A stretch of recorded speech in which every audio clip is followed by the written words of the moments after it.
Ahmad bin Harb adalah seorang sufi agung pada zamannya.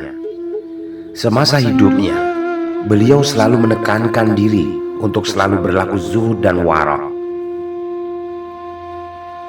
Zuhud adalah sikap yang lebih mementingkan kehidupan akhirat dibanding urusan dunia.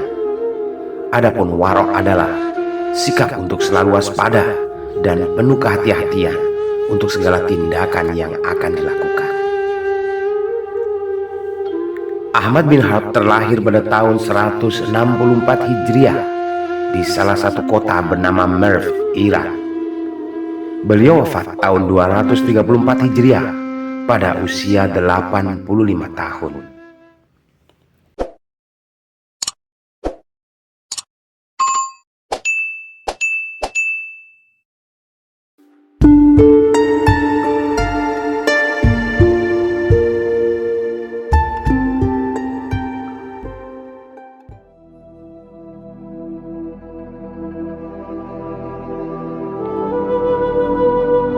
Alkisah. Ahmad bin Harb memiliki seorang tetangga beragama Majusi bernama Bahram. Adapun pemeluk agama Majusi adalah para kaum penyembah api. Kaum yang menjadikan api sebagai kekuatan untuk mencapai hidup dan setelah hidup akan selalu berada dalam kemuliaan. Bahram adalah seorang pedagang kelana yang menjalankan perniagaannya dengan cara menjajakan barang dagangannya dari kota yang satu ke kota yang lain. Pada suatu hari, Bahram mendapatkan nasib sial. Uang yang dia pakai sebagai modal untuk berniaga raib dicuri sekawanan maling. Hingga kabar buruk itu sampai di telinga sang sufi agung Ahmad bin Harb. Sebagai tetangga yang baik, Ahmad bin Harb segera mengajak para sahabatnya untuk berkunjung ke rumah Bahram, sekedar mengucapkan rasa bela sungkawa atas musibah yang sedang menimpa Bahram tetangganya. Setiba di rumah Bahram, mereka disambut baik oleh Bahram dengan penuh sukacita.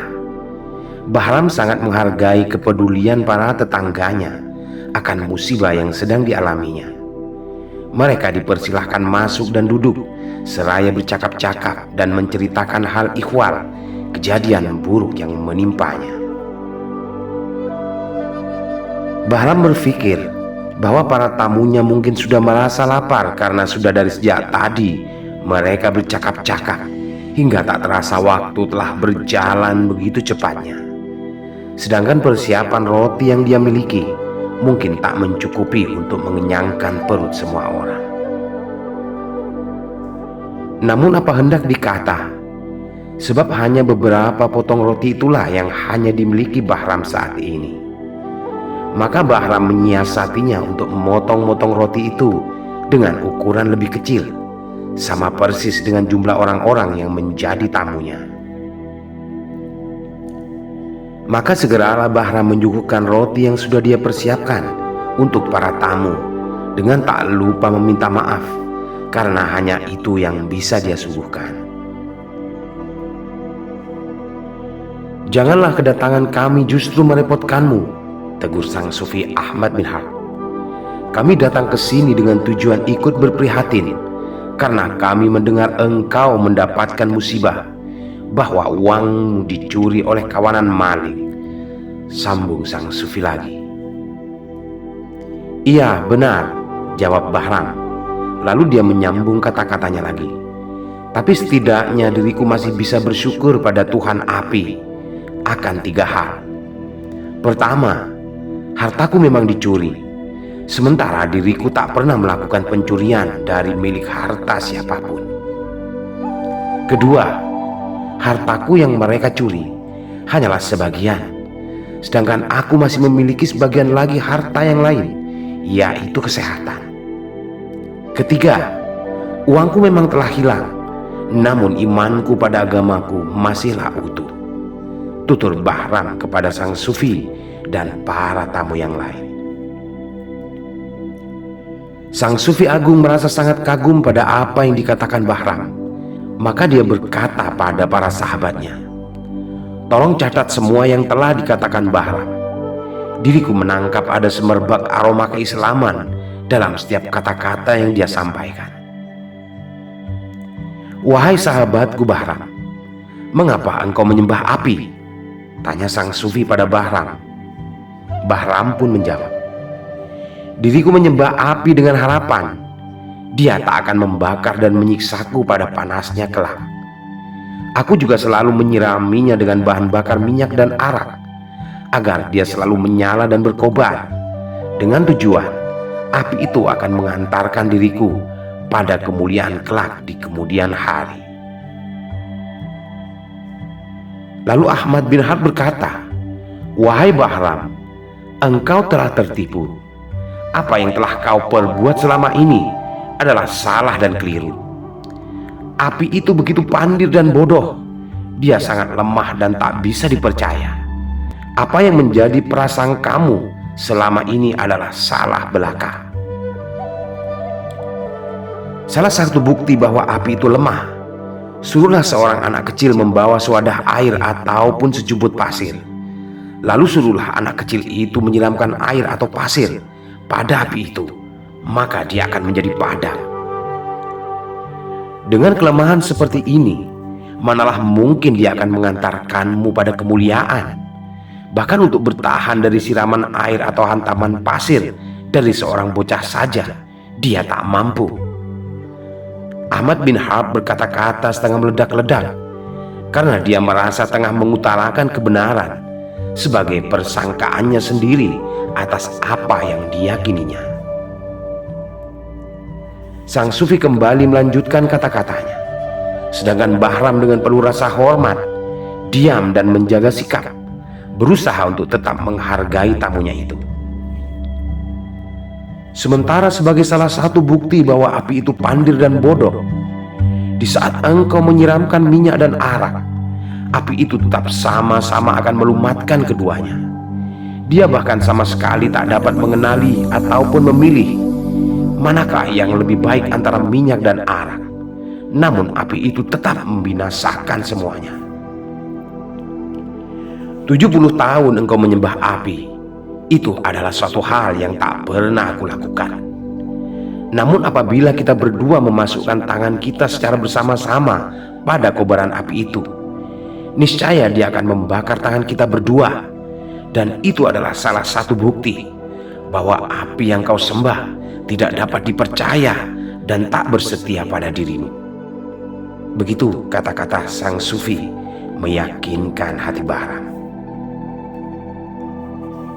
Untuk menghormati sang tamu yang telah berkunjung guna berbelasungkawa pada nasib buruk yang menimpanya, Bahram menunjukkan air muka kagum pada semua yang dikatakan oleh sang tamu. Namun bukan berarti dia tak mau membela diri. Maka Bahram pun mengajukan pertanyaan pada sang sufi. Mohon izinkan diriku mengajukan pertanyaan tentang 4 hal padamu. Dan jika engkau mampu menjawab dengan benar, maka diriku akan beriman pada agama yang engkau anut. Bagaimana? Tantang Bahram pada Ahmad bin Harb. Sang sufi menjawab, baiklah, sekarang ajukan 4 pertanyaanmu. Lalu Bahram mengajukan 4 hal yang menjadi pertanyaannya. Mengapa Allahmu menciptakan manusia? Mengapa dia juga memberikan rezeki? Lalu kenapa Tuhanmu mematikannya?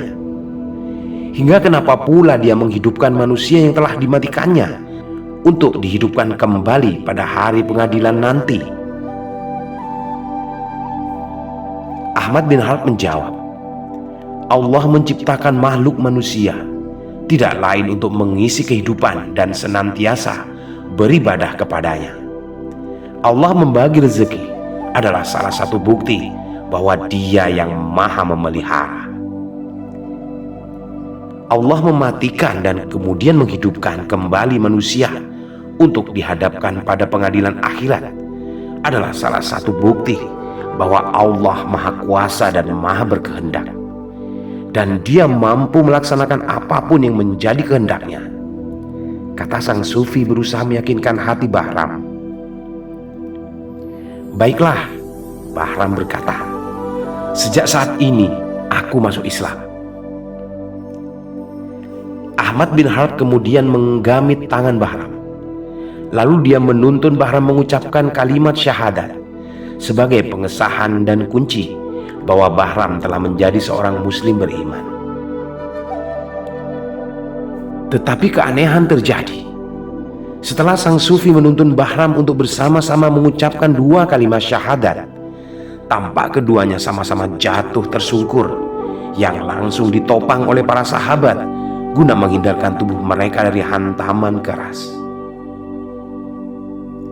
Sang sufi Ahmad bin Harb mendadak pingsan tak sadarkan diri, dan di saat dia telah siuman, orang-orang menanyakan padanya, "Apa yang telah terjadi? Kenapa engkau mendadak pingsan?"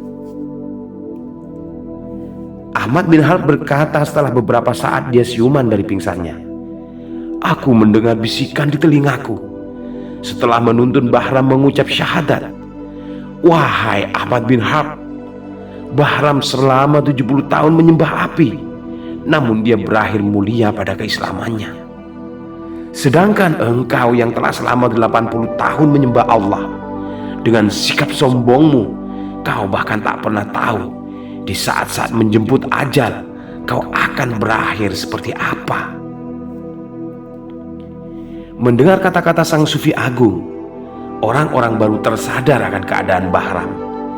Setelah memeriksa tubuh Bahram yang masih tergeletak, mereka melihat ada senyum teramat manis tersisip di bibir Bahram, sementara kedua matanya telah mengatup untuk selamanya. Salam.